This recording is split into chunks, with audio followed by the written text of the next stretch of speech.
大家好，欢迎收看会客室，我是 Angela。这一集我们很开心的介绍一个著名的百老汇演员，他的名字是 Don Darryl Rivera。Rivera 是一个超级迪士尼粉丝，他在纽约的百老汇阿拉丁音乐剧演了叫 Iago 的人物。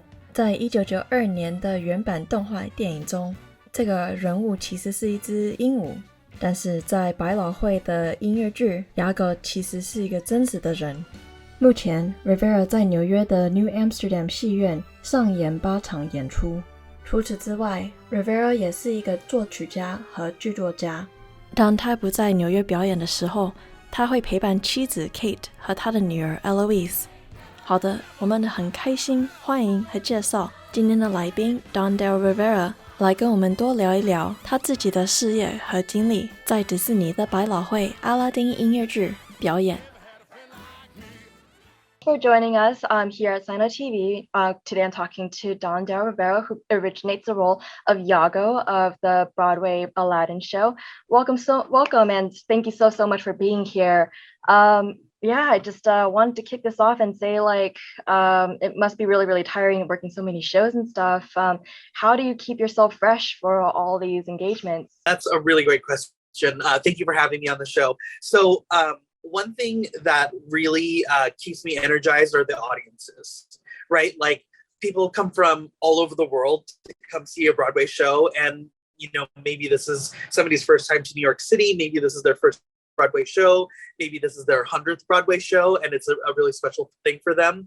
And that's what really keeps me energized. We do the show 8 times a week, and I'm a big Disney fan, so working for Disney has been a dream come true. So honestly, I'm always very excited to be at work. Actually, I'm a big Disney person, big Broadway person. The first Broadway show that I ever watched was Beauty and the Beast in New York. Lovely show. Is there any Disney film that hasn't been made a Broadway show yet that you would yet want to see? Ooh, this is a good question. I mean, obviously, I would love to see Moana on stage. But really, I think something that would be really interesting would be Inside Out. I think Inside Out would make a really interesting Broadway show. I agree. And having songs to go with all of the characters, I feel like that'd be really fun.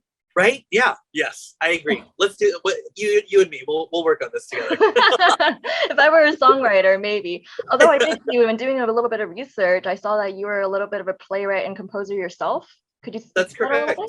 Yeah, absolutely. So I was born and raised in Seattle, Washington, and Seattle Children's Theater is one of the biggest children's theaters in the country. It's actually the second largest children's theater in the country. And I was so fortunate to work for them for many seasons while I was still living in Seattle. And I kind of, not graduated, that's not quite the right word, but I kind of morphed from performer to playwright composer. One of my first shows that I ever wrote, literally ever in my entire life, was an adaptation of the children's book Harold and the Purple Crayon. And it made its world premiere at Seattle Children's Theater, and actually has been performed also at the Children's Theater Company, which is the largest children's theater company in the US, in Minneapolis, Minnesota, at Chicago Children's Theater and the Rose Theater also. Oh, wow, that's really amazing. Is there any chance of it coming to LA anytime soon? Oh my gosh, I would love that. That'd be awesome, yeah.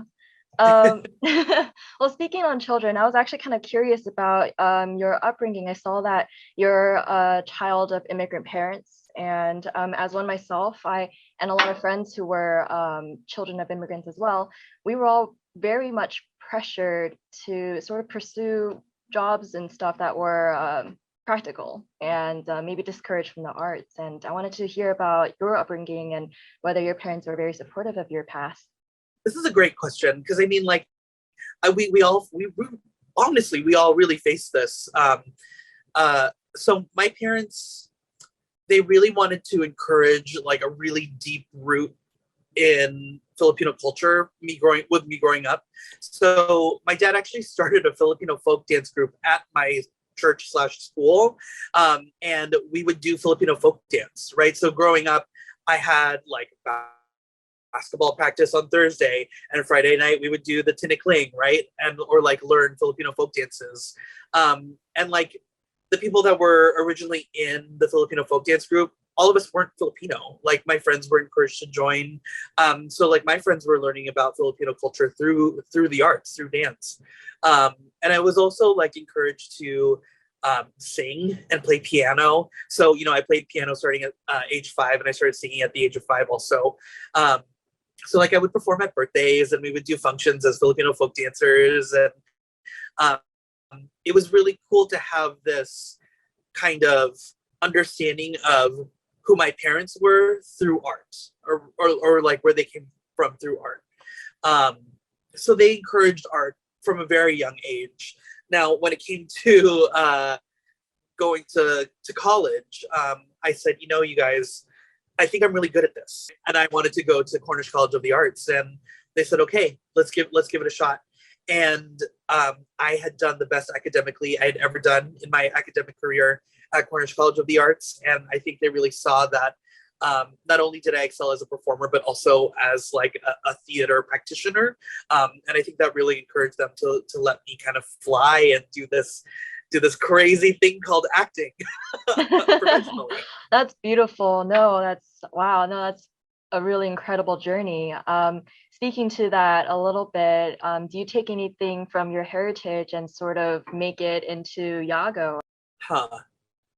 Trying to think if there's anything like innately Filipino about Iago, besides having like a really big voice. No, I think, you know, what I really tried to do as an actor and like being like a big Disney fan, I wanted to really honor what Gilbert kind of created in the movie and bring that spirit of Iago to like the reimagined Aladdin for the stage. And so I think that was more of my MO in terms of bringing Iago off the page to stage. I saw that you also met him in person. Could you talk about that a little bit? Yes, Gilbert. I got to meet Gilbert on several occasions actually, and he was so sweet and so kind and so funny. Actually, like really soft spoken when you're just like kind of having a conversation with him, and he was so kind. I actually had him sign my Aladdin VHS the very first time I met him, and he was so happy to do it. And you know, one of my original co-stars, Jonathan Freeman, who was also the voice of Jafar in the animated film and originated Jafar in our Broadway production, he and Gilbert were really good friends. And so I would always hear stories and like all the memories that they had creating Aladdin, but also the memories they had kind of working with people on the spectrum, which was really cool also. And I was really, really honored to have met him and to have honored him with those words at the curtain speech the day that he passed away. Yeah, I saw that. That was a very beautiful tribute. And you also came prepared with that VHS tape. Were there any other Disney films that really inspired you to push through with acting? Oh, well, okay. So being of short Filipino stature and maybe a little round, I've kind of given myself the goal the goal to play every Disney villain sidekick that comes to the stage, right? So like I would love to play LeFou one day. You know, it's kind of, being a villain is so fun, right? Like I have an older sister, so I tormented her my entire childhood. So I think I've trained to be a Disney villain from the very beginning, but LeFou really would be, that's one of my dream roles. Please make it happen, please. Oh my goodness. Yeah, Disney, if you're listening, please. Yeah. I wanted to talk a little bit also about just Broadway as a whole. I grew up, that was a huge part of my youth and stuff growing up, but I noticed that it's not necessarily something that other people in our younger generations kind of reach for nowadays. And I was wondering just what your perspective on that was, whether live performances is kind of just dying out in an age of TikTok and Instagram and like, you know, series upon series. I do think that's really interesting because there is so much entertainment. There's literally so much at our fingertips, at our kids' fingertips. Like they don't have to, you know, take a train into the city and then take a subway up to a Broadway theater to come see a show. They can literally press a couple buttons on their phone and there they are watching something. But I think it's really important And I think if you make it a habit, right? Like if you're like, okay, maybe we'll see like one concert every other month, or maybe we'll see even like Shakespeare in the Park during the summer, or maybe we'll see the local children's dance studio do a recital, right? If you make it a habit from a very young age, that's what really builds the theater goers of the future, right? It makes them hungry for that, because sitting in an audience watching 35 people dance and sing and a magic carpet literally take flight in front of your very eyes, there's no electricity like that, right? In a space. And it's something that's not recorded, right? It just kind of disappears in the ether after the performance. So I think that's really what makes live performance special. I think that's what makes Broadway special, especially like Aladdin and Disney, right? To be able to bring so much magic and pyrotechnics and love and dancing and comedy, like we're able to throw everything at you in one single sitting. And by the end, your heart is so full, right? Because not only do you have the nostalgia from like the 1992 film, but you also have just like created this beautiful memory that doesn't exist anywhere except for here and here, right? And like, I think that's just so cool. Broadway and just live performances really do have that electricity. One of my favorite things is like going up to the orchestra pit during intermission and just kind of like seeing what goes on down there too. I know, it's so cool. And a little tidbit about our show, we're the only Broadway show that has a grand piano in our orchestra pit. It's a 16-piece orchestra, but we also have a huge grand piano down there.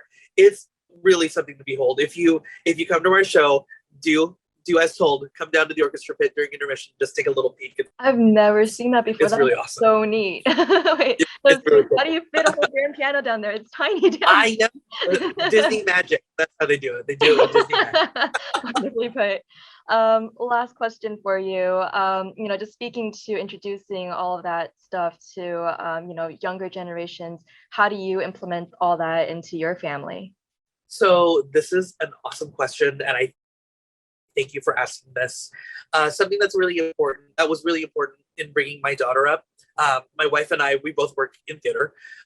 Something that was really important was imaginative play, right? Even being home, using the staircase landing as a stage and acting out your favorite Disney movie or like TV show or even storybook, just doing that with your kids, even just that like simple little act of like trying to bring it to life, pretending you're different characters, plays a huge part in like growing their imagination and like really showing them that like the sky is the limit, right? Like, why can't we make a carpet fly here at home?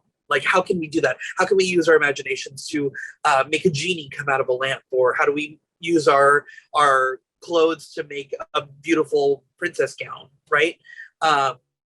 Just being able to do that at home, I think that's a really important part of also making future theater practitioners and theater goers as well. Is there any final words or just any other little bit that you want to put out there for yourself? Follow me on Instagram. I did see, actually, no, I saw some of your social stuff. You're quite like, you're really, really good at it. Oh my gosh, you're very hilarious.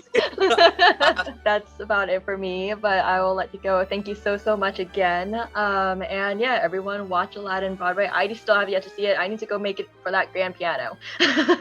Yes, come see our show. We perform 8 times a week at the beautiful New Amsterdam Theatre here on 42nd Street on Broadway.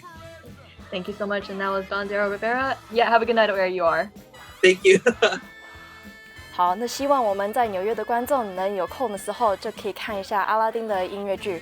那我们这一集的会客室就结束了，谢谢大家，拜拜。